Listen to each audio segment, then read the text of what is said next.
My name is Shannon, and I started in the fitness industry around 10 years ago. Started as a personal trainer, got into bodybuilding, and then within like the first 2 years of competing, I became British champion, won my professional pro card, and then just gradually like transitioned out of the fitness and started helping people with disordered eating. So then I created the Inner Self Club. We grew a team, and now we help people with disordered eating. That's incredible. Does that, this was a question I was going to ask like way later on, but does that working with people that have that issue give you like huge amounts of fulfillment, helping them like come through it? Yeah, absolutely. So when I was working with people with fitness, it was kind of helping people get started. So obviously I'd been a beginner and I just wanted to pass back all the knowledge from the people that had helped me get into fitness industry. Yeah. I was helping people prep for shows in like the healthiest way possible. Then that just kind of wasn't fulfilling me anymore. I helped my first client who had disordered eating. And then I was just like, do you know what, this is my new thing. And I'm very Yeah. much like all in. So now I let go of fitness and I went all in with that. Yeah, felt like that was just a calling at the time. That's awesome. So was it that first client that kind of just gave you that, like as you had that first client with an eating disorder, it just kind of switched with you and you thought like, this is what I need to do? Yeah, it was a really strange transition because I'd just gone through something at the time that affected my own mental health. Right. So I reached out for a therapist and it was really overwhelming for me because I was like, wow, I've never been through any personal struggles like that. So then as she opened up to me at the same sort of time, I was like, do you know what? I think you should go and see my therapist. Yeah. I'll help you with the education in regards to nutrition, but go see him. So she did. And I just noticed that the combination of us both really worked. Yeah. And then we just grew the team. So then we had therapists on board. We had a clinical nutritionist. We have coaches who have an understanding. And it kind of works like that now. So, yeah. That's incredible. How did you, so going from that and starting out and then having this idea to build a business out like that, what problems did you face in kind of getting that team together? So many. So many. The intentions were so pure. Yeah. These people on a deeper level. But yeah, you're dealing with mental health. It's an extremely sensitive subject. So building a team that also had the real life experience was important for me to start with. It was like, Sure. do you get it? Like, do you understand what these people are experiencing? So I wanted that, but then finding them to be emotionally extremely stable because it's a lot of emotion that they're having to deal with on a daily basis. Yeah. So then I realized, okay, as a leader, I need to actually make sure that these people are able to offload regularly, that they're supported emotionally. That's Um, amazing. Yeah, because we actually grew during the first lockdown and it grew so quickly because the Yeah. first person that I helped just so happened to be an influencer and she had like 200,000 followers. Right. So I helped her for free and I was like, look, if I truly help you, just share the journey so that we can help more Yeah. people. And she shared it and I wasn't prepared. I didn't have the systems. I didn't have the team. And it got to the stage of the first like 2 months of us working together, we had a waiting list of 2,400 people. Wow. That's Yeah. insane. But it was so overwhelming to the point where I was getting emails, Instagram messages, like any way people could contact me, they were going through like my boyfriend at the time, their partners were reaching out to him saying, please help my girlfriend. She's really struggling. Please try and get her a call. It was so overwhelming. And I just didn't have the resources. I've got so many questions for you. Like I didn't realize that you did that to that extent. Like that's unbelievable. And so all right, let's get back to it. So when you got all these emails and everything coming in, like an abundance of business, and you're in the position you're in, what did you do when you wake up to that, or that gradually happens over a week and you suddenly have this huge explosion, but you don't yet have the systems in place to be able to support that? Like what did that look like for you, that journey? How did you cope with it? It was crazy. Honestly, it was the biggest like moment of growth in my life, but the biggest challenges I ever faced. Yeah, So just because I started this to want to help people, knowing that I actually was providing something that could help, but not able to help on a scale that I wanted to. So what was happening was like I was able to keep going. Like just my personality, I'm high energy. I was, running on limited hours sleep, going. And I just sure. expected my team to be able to do that. Yeah. Yeah. So I'm just like, why are you not up at 5 a.m.? Like, but I just expected that from them because I didn't know any of the better. And the Sure. people I was hiring was like, my best mate from school. She was my PA. Yeah. My therapist, who was my personal therapist, like, he was also like a part-time builder at the time. I was like, Right. look, you need to go full-time. You need to stop the building. Like, we're going full-time. Wow. The girl who was the influencer, she also had a job at a reception at a gym. I was like, look, we need to go full-time. Just getting everyone, we need to be on mission. And Yeah. I just noticing that everyone was just slowly getting a bit burnt out. And it was coming from me because I was burnt out, but I just couldn't hire quick enough. I didn't have the systems in place to pass forward to them. So nothing was being done efficiently. It was just chaos, to be honest. So you just became like super reactive to everything. To everything. Wow. Yeah. And I was also, so I had this business, but I didn't let go of the fitness business at first. So I had 3 members of staff for the fitness coaching. And what was happening was I was marketing both on my personal account. Right. So then it was becoming conflict because I'm marketing fitness and transformations, but then also helping people with binge eating disorder. People who couldn't get onto the binge eating disorder program were just reaching out to go onto the fitness program. Right. So then I'm noticing another problem with, okay, how are we filtering this? So how did you overcome that? How did you differentiate it? We just was trying to get a stricter filtering process. Everyone had to have a consultation call. We wouldn't let anybody sign up online. Right. Again, that takes a lot of manpower.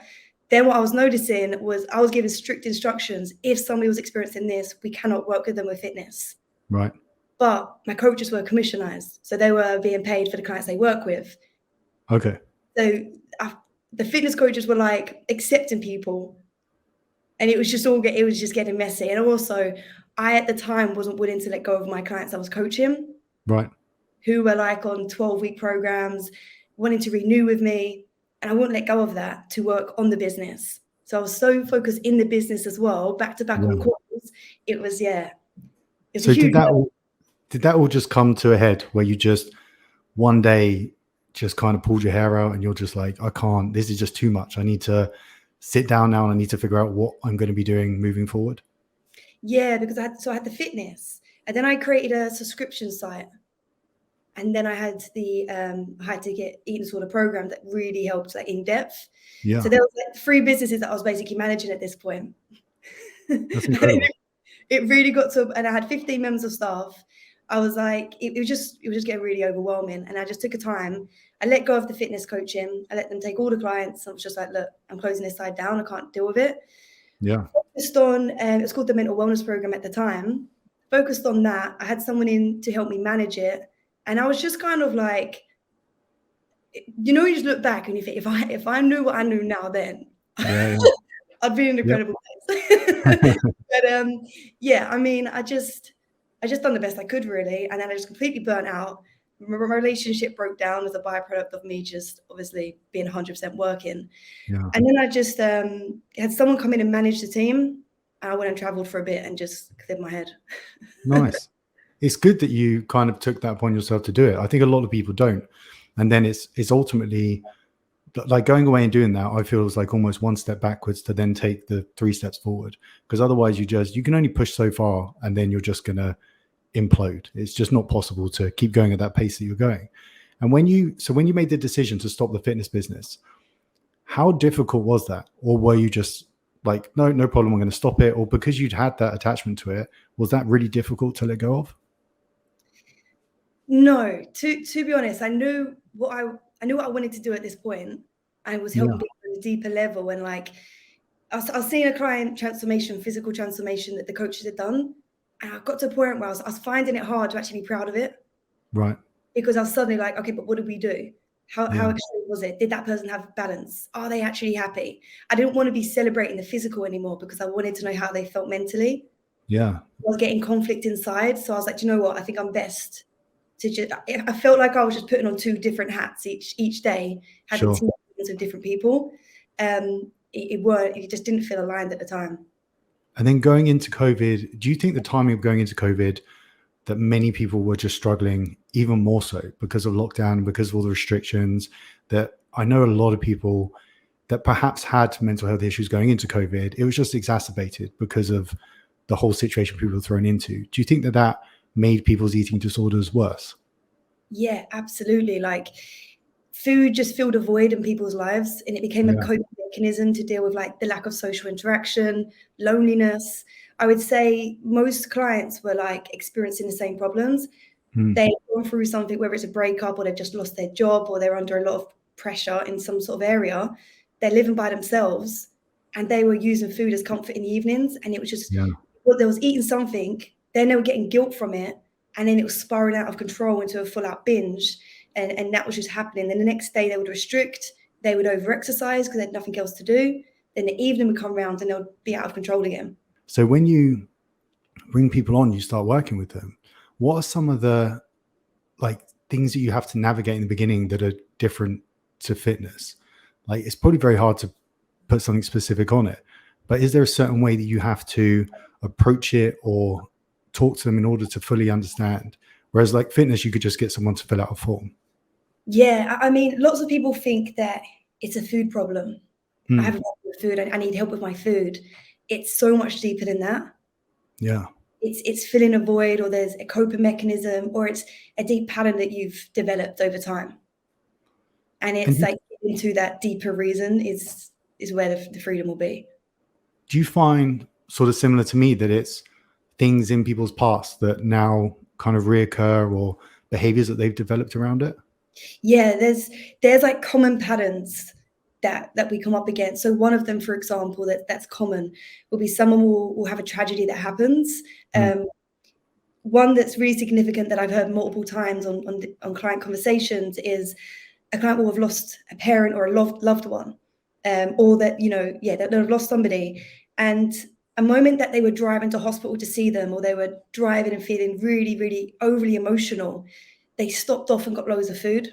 Right. They continued that drive, eating the food, and that food made them feel a little bit of comfort in that moment. It took away some of that awful emotion that they were feeling.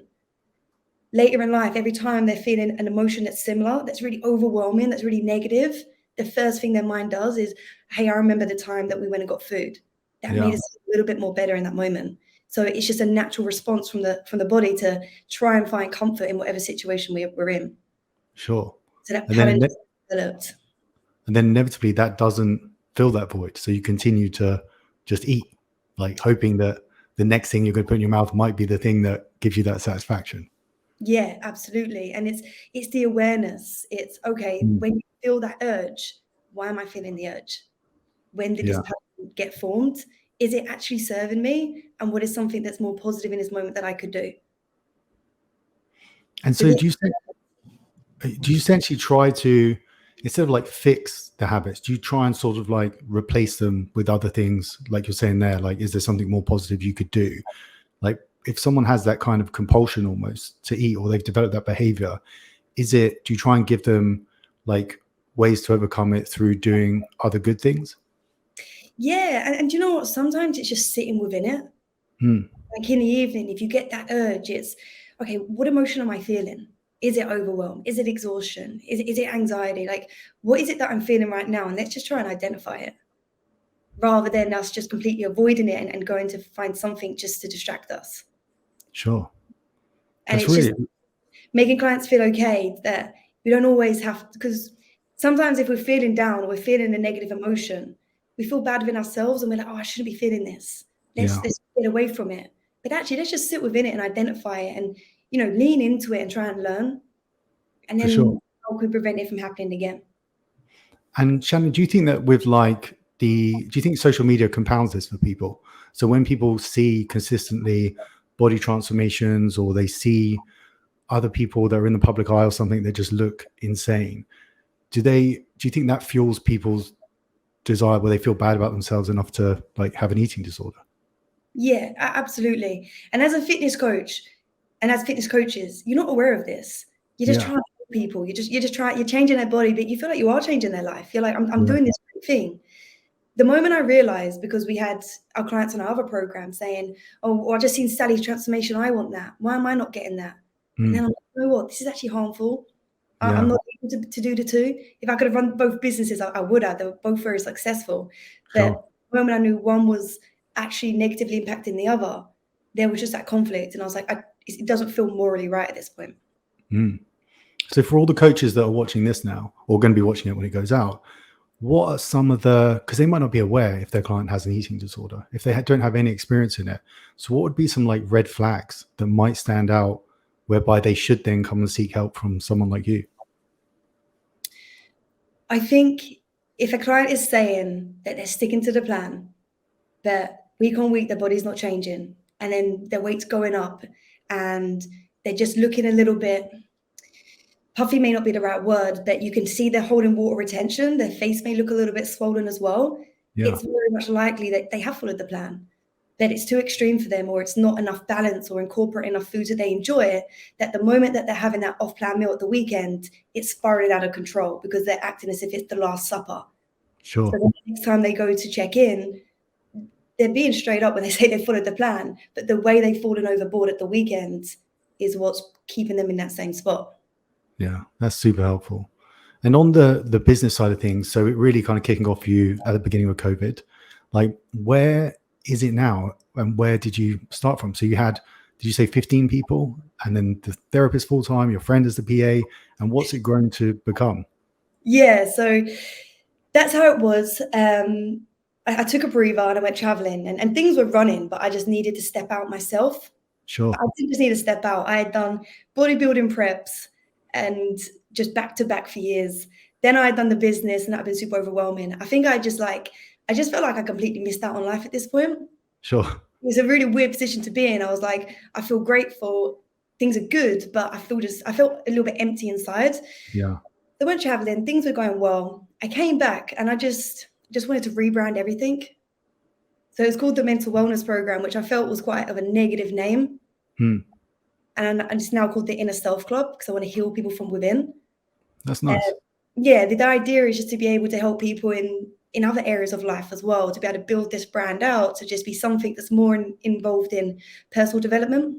Sure. So yeah, now we've actually, the best thing about what I've done now, I scaled it back to start with. Unfortunately, like the way that I had set, well, the lack of expectations that I had set made it really hard for me to come back and try and work with the team that I had. Right. So I actually let go of the team. That was really, really difficult, but it was something that I needed to do. And then, yeah, I've now rehired a team, rebranded, changed the way that we've systemized things. And I've actually worked my way out of the business now, which is something that I wanted to do. Yeah. Just because I'm actually a highly sensitive person. So dealing with eating disorders all the time, I just felt was quite heavy, although it's really rewarding. And I didn't want to walk away from it altogether because it's helping so many people. It was just something that I didn't want to be at the front line of. Yeah. And fair enough. It's like, I can imagine that because you're not specifically doing that one thing, you're having to manage this whole infrastructure change. You're having this huge progression. Like you're doing in a couple of years what takes some people like 10 years to achieve. And then on top of that, if you're very empathetic and you have strong feelings for everyone that you're working with and trying to help, that must be just a huge like burden on you mentally to try and just cope with it all. Yeah, no, sorry, it's so cold in UK. Yeah, no, it was just a lot. And now I'm so aware that the team needs support more than in business. Like they're essentially, during the lockdown, I felt like I was at the front line. Yeah. So it's now I understand what they have to go through and what they're experiencing, even on consultation calls. Like the sales staff needs support. They need to be able to speak with our in-house therapists and just debrief. It's important. Because otherwise they're going to take it home. And the same thing will happen with my ex-boyfriend where I'm just offloading all the time and it'll break down their personal life. So I'm trying to manage a team that's truly happy and fulfilled because they're doing great work, but not neglecting their own health, and they're not burning out because we have systems. We just have foundations that we didn't have before. That's so refreshing to hear that you did that. And incredible, because I think it's so important. The two things you're doing, one is making sure that your team's okay and that you're giving them the support they need in order to have a great life, but to do a better job as well. But also the fact that you've been there and done it all. So you understand your customers on a granular level. Like, what their pains are, what their struggles are when you get on a call with them. Like, you've been through all of that. So anytime your team have a question or they're going through something, you can really relate to that. And as a business, that's like the core foundation, that because you all have that understanding together, like when you grow, you're all going to grow kind of being there for each other and understanding what it takes to actually do this and grow it as a business.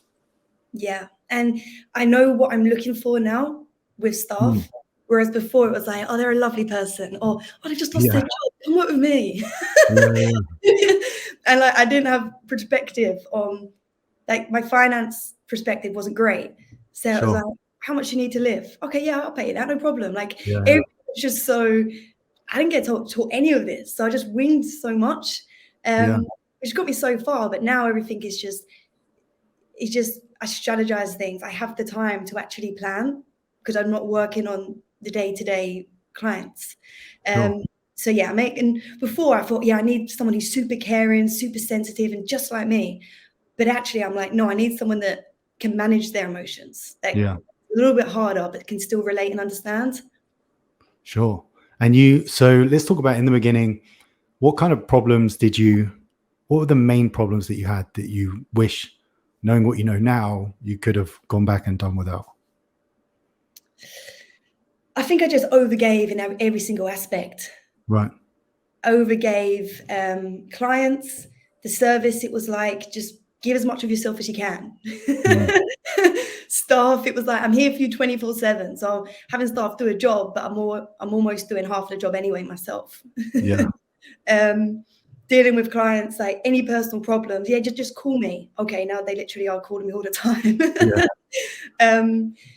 Like finances, overgiving, just really not having boundaries, I think, or clear expectations, and definitely systems. Like, obviously, I now have your guys' app, which is absolutely going to be game changing because it's going to be able to systemize everything so clearly and allow us to scale more as well. But before, it was like everything's on WhatsApp. Yeah. So, the coaches, their personal life, they're trying to message their mom, and a client's telling them they've just binged. It's like, that's difficult. Intrusive, yeah. So do you think that systems and processes and having all that stuff in place is super important for a coach at any level? So whether they've got, for everyone. Like, literally, don't even take on a client before you know the process you're going to take them through. The systems are in place because, like, you work so hard to create demand. You work so hard.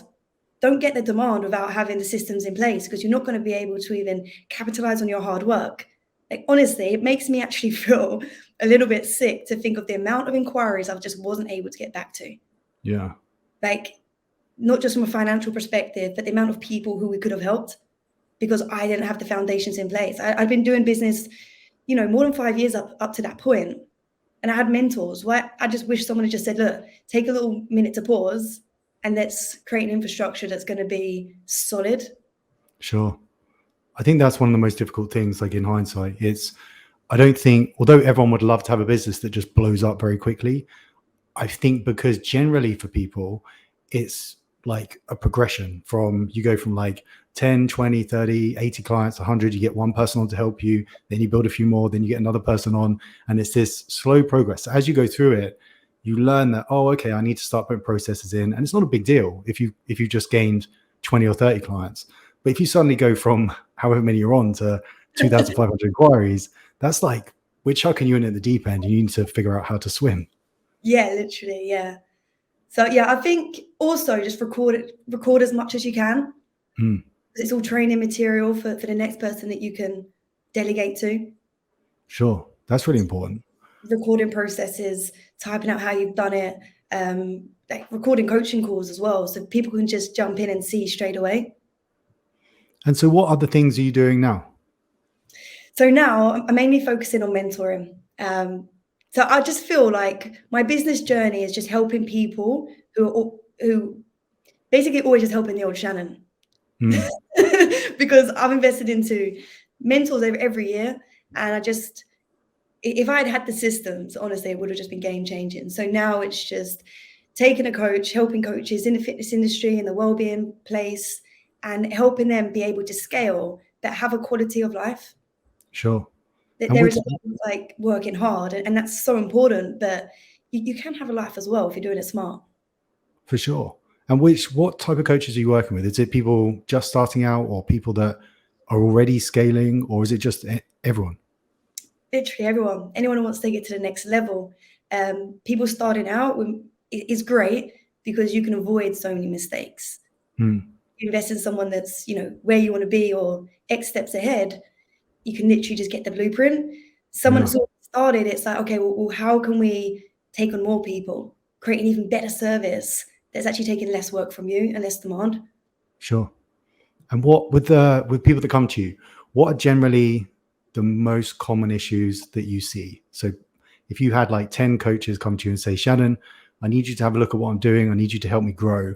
Is there a common thing that you notice across people where it's like, oh, most people aren't doing this the right way? Yeah, I would actually say their content strategy, the lack of strategy behind it, Okay. uh, and just being your true authentic self, just putting yourself out there. And it's so much easier said than done. It's taken me Yeah, years to even get to the point I am now, and I'm still working on it. But just to think, do you know what? If it can help somebody and just one person, I'm going to put it out there. It's not about the likes, it's not about the comments or the claps. It's about one person seeing it and thinking, hey, this person can help. I'm going to reach out. sure. That's a huge thing. And I think I've had a couple of friends before that have asked me to look at their social. And I often recognize that they're creating content for themselves Yeah, instead of creating content for their ideal customer. So I say to them, literally, like, sit there with a pen and paper and write down who is the exact person that you want to work with, and then create content for that person. And you won't get as many likes as if you're kind of showing your abs and flexing in the mirror. But the people that do like it are going to be the people that actually want to use your service and buy into what you do. literally that. Yeah, I think that's the hardest thing, and just turning up unperfect. Yeah. So easy to make a picture perfect now, but who's Yeah. actually resonate? You're almost making yourself unrelatable. So yeah, people might like it and be inspired, but do they think you can actually help them? Because do you get it? If you're that perfect, are you going to understand? Yeah. That's why I think your journey is so like interesting, because of everything you've been through and you've had to overcome. For any coaches that are looking to go to that next level, they know that you've been there and that you've done it. And so you know what's required to go from where you were to where you are today. Yeah. Yeah, and how to keep your mental health in the process. Yeah. So one last question for you. If today or tomorrow you woke up and Instagram's kicked you off and you have no emails or anything like that, what would you do tomorrow to get started again? Well, without any numbers or anything like that. So if I've got numbers, WhatsApp. Yeah, you've got your like whatever's in your phone contact telephone numbers, but other than that, no emails of existing clients or no Instagram, no Facebook, no social. You've just been kicked off every network. Yeah. So I would definitely go through all my numbers for everyone that I've ever worked with. Well, first of all, I'd create an offering, and I'd think, okay, what's probably majority of my contacts going to need right now? I'll take the time of year into consideration, anything that's trending, and then I would reach out to anyone that I think is relative and send a personal voice note. That's awesome. Um, yeah, send a personal voice note based on something that is relative to that moment in the time. Then I think I would go to a really busy gym. I'd probably sit down for a while and I would just try and have conversation with as many people as possible. I'll do that on a daily basis. And I would just think to myself, the more conversations I can have, the more people I can meet, the more opportunity I can have. And then I'll just try and get numbers from them and just rebuild like that. But I'd make sure every day I'm somewhere where there's a lot of people. So there's a lot of conversation, a lot of opportunity, and just rebuild. Your like passion and enthusiasm for what you do, honestly, is second to none. Like, what the other question I'm gonna have to ask you is like, what drives you? Like, why do you do what you're doing?